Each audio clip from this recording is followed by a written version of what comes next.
Welcome to BBVN online classes, and today I am taking the next topic from our chapter number 2, that is acid, base and salts. And here I am going to tell you about the chemical properties of acids.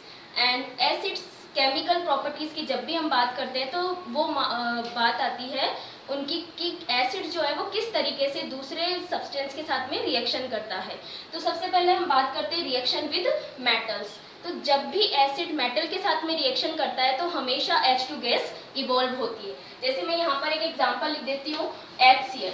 HCl क्या है? Hydrochloric acid है। और जब भी hydrochloric acid में हम sodium metal डालते हैं तो रिएक्शन किस तरीके से होगी? एक तो बनेगा NaCl, एक तो क्या बन जाएगा? NaCl, सोडियम क्लोराइड, और साथ में क्या होगा? हाइड्रोजन गैस इवॉल्व होती है। क्या होगी? हाइड्रोजन गैस इवॉल्व होगी। तो जब भी कोई गैस इवॉल्व होती है तो हमेशा ये अपवर्ड एरो लगा दिया जाता है। इसका मतलब क्या है कि जो सब्सटेंस है वो गैस बना है। तो इस तरीके से अगर हम इसको बैलेंस करते हैं रिएक्शन को, तो यहाँ पर देखिए, क्योंकि यहाँ हाइड्रोजन 2 है तो मैं इसके आगे 2 पुट कर देती हूँ। तो इस तरीके से क्या होगा? ये यहाँ पर सोडियम के आगे भी 2 आएगा तो 2 मॉलिक्यूल्स NaCl के बनते हैं।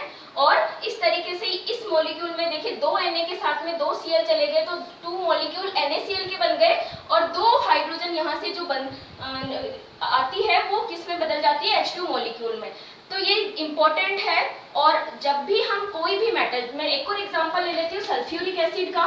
तो सल्फ्यूरिक एसिड में अगर मैं जिंक मेटल डालती हूँ, जिंक भी क्या है? मेटल है। तो जिंक मेटल को डालती हूँ तो एक तो बनता है ZnSO4।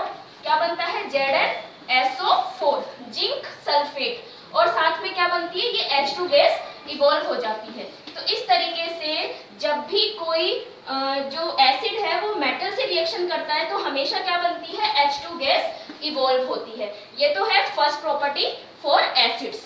सेकंड प्रॉपर्टी की जब हम बात करते हैं तो वो है कि जब भी हम जो एसिड है उसकी रिएक्शन कार्बोनेट या बाइकार्बोनेट से कराते हैं तो CO2 गैस इवॉल्व होगी। यहाँ ध्यान रखना, जब भी हम किसी भी एसिड की reaction sodium carbonate Na2CO3, sodium carbonate, इससे कराते हैं तो कौन सी गैस इवॉल्व होगी? एक तो बनेगा NaCl, सॉल्ट बनेगा NaCl, और एक क्या होगा? CO2 गैस इवॉल्व हो जाएगी प्लस CO2। अब CO2 भी क्या है? गैसियस सब्सटेंस है, तो इसके आगे भी अपवर्ड एरो लगा देंगे।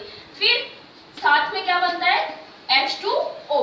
तो इस तरीके से जब भी किसी एसिड की रिएक्शन सोडियम कार्बोनेट या सोडियम बाइकार्बोनेट से कराते हैं, this is sodium carbonate and this is sodium bicarbonate, तो इसकी रिएक्शन जैसे मैं आपको करवा देती हूँ एसिटिक एसिड से। एसिटिक एसिड क्या होता है? CH3COOH, और इसका कॉमन नेम क्या है? विनेगर। तो एसिटिक एसिड की रिएक्शन जब हम सोडियम बाइकार्बोनेट से कराते हैं तो एक तो सॉल्ट बनेगा, और यहाँ सॉल्ट क्या बनेगा? CH3COONA। क्या बनेगा? CH3COONA plus CO2 gas evolve होगी। क्या होगी? CO2 गैस इवॉल्व होगी यहाँ से, और एक बनता है वाटर। तो इस तरीके से ये रिएक्शन होती है। तो दोबारा से देखिए, नेक्स्ट जो हमारी केमिकल प्रॉपर्टी है वो क्या है कि जब भी हम एसिड की रिएक्शन सोडियम कार्बोनेट से कराते हैं तो सॉल्ट के साथ में क्या बनती है? CO2 गैस इवॉल्व होती है। नेक्स्ट मैंने नेक्स्ट एग्जांपल लिया था वो था एसिटिक एसिड का। तो एसिटिक एसिड की रिएक्शन मैंने सोडियम बाइकार्बोनेट से कराई तो यहाँ पर भी क्या होता है? CO2 गैस इवॉल्व होती है। अब एग्जाम में इसका क्वेश्चन आता है। क्वेश्चन कैसे आता है कि हमने एक स्टूडेंट ने जो टेस्ट ट्यूब है, टेस्ट ट्यूब में क्या लिया है? विनेगर।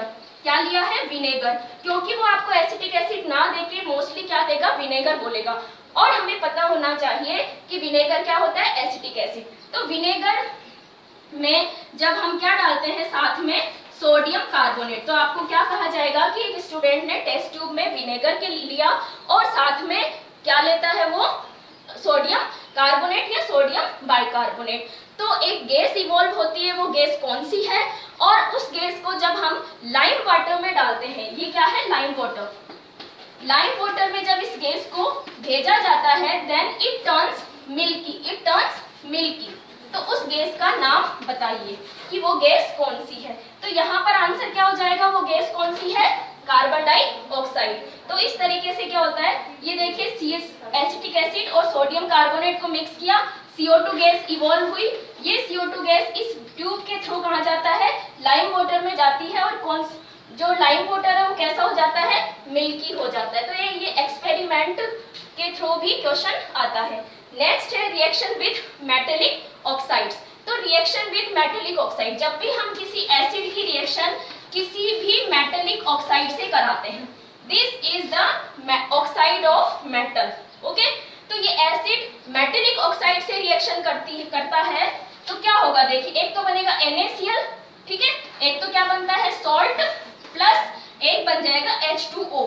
क्या बन जाएगा, एक H2O।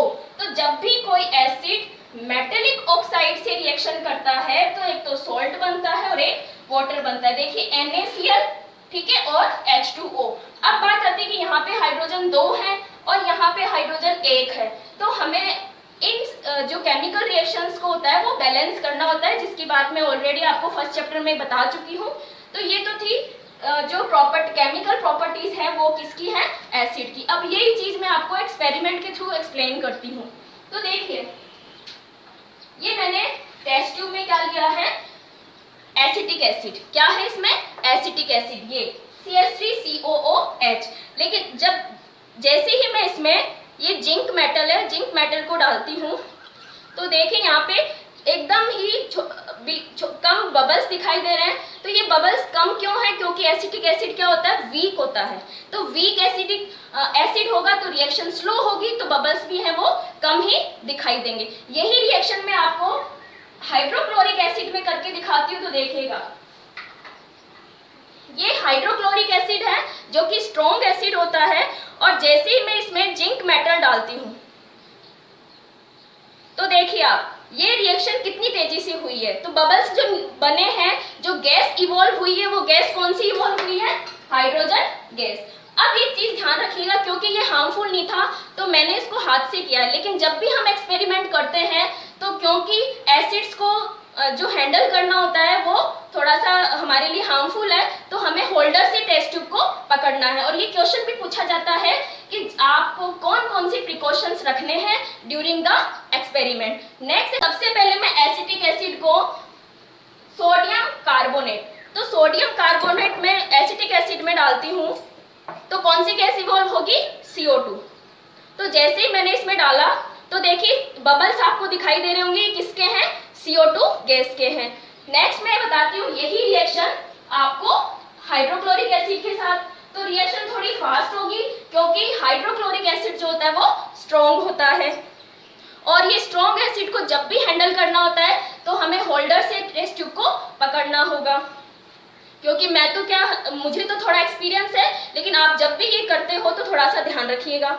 तो ये क्या हो रहा है, CO2 गैस इवॉल्व हो रही है। तो इस तरीके से ये एक्सपेरिमेंट के बेसिस पे भी क्वेश्चंस आते हैं एंड थ्योरी बेसिस पर भी ये क्वेश्चंस आते हैं। Thank you.